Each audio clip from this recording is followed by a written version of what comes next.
కనిపించరు కదా. ఎవరు భాగ్యవంతులు? జ్ఞానవచనములు వినేవారు భాగ్యవంతులు. జ్ఞానం ఉండాలి, తెలివి ఉండాలి.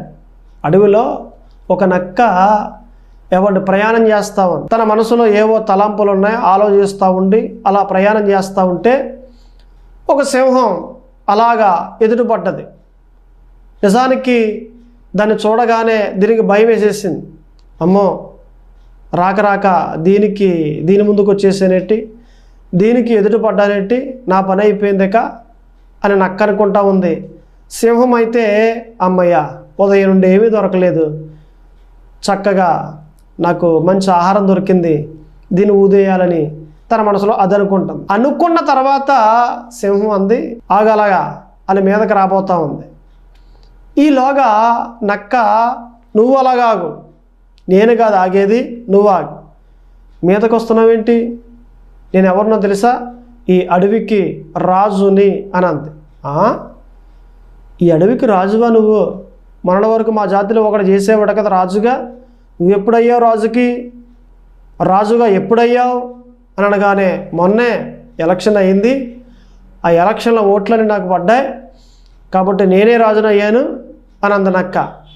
నాకేమో నమ్మకం సరిపోవట్లేదు, నువ్వు రాజు అని నాకు రుజువు చెయ్యి అని అంది. ఓ సంతే కదా, పద నాతో పాటు పక్కన నడు, ఇద్దరం కలిసి వెళ్దాం. ఎదురైన ప్రతి జంతువు నాకు నమస్కారం పెడుతుంది, చూడు కావలితే. అంతలాగా చూస్తా పద అనేసి ఇటేపు సింహం ఇటేపు నక్క నడుచుకుంటూ వెళ్తూ ఉన్నారు. ఒక కుందేలు ఎదురుగా వచ్చింది.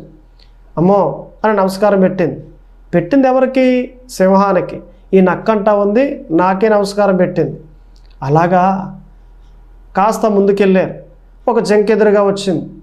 ఆ జింక కూడా నమస్కారం పెట్టింది. చూసావా, నాకు నమస్కారం పెట్టింది. నేను ఈ అడవికి రాజును కాబట్టి ప్రతి జంతువు నమస్కారం పెడుతుంది. అలాగా ఇంకా కొంచెం ముందుకు వెళ్దాం అని అంటే ఏనుగు ఎదురుపడ్డది.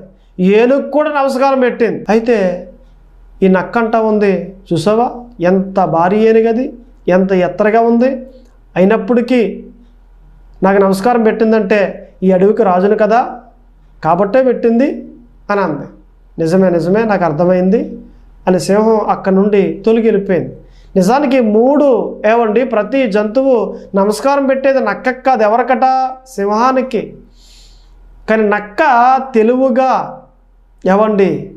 చక్కగా మాట చెప్పేసి దాటిపోయింది. నక్కలో ఏముంది? తెలివి, జ్ఞానము. నీలో జ్ఞానం ఉంటే ఆపద నుండి రక్షింపబడతావు. నీలో తెలివి ఉంటే ఏదైనా ఒక ఆపద నీ మీద పడతా ఉంది అంటే తప్పించుకుంటావు. ఏ ఆపదలో బందీ అవ్వకుండా నిన్ను నీవు కాపాడుకుంటావు. ఏముంటే? తెలివి ఉంటే, జ్ఞానం ఉంటే, వివేకం ఉంటే. కాబట్టి ఎవరు భాగ్యవంతులు అనంటే జ్ఞాన వచనములు వినేవారు భాగ్యవంతులు. ఈ మాట ప్రకారంగా మనం ఆలోచన చేస్తే చూడండి, రెండో మాటలోకి వెళ్దాం. ద్వితీయోపదేశ కాండము 33వ అధ్యాయము 29వ వచనం.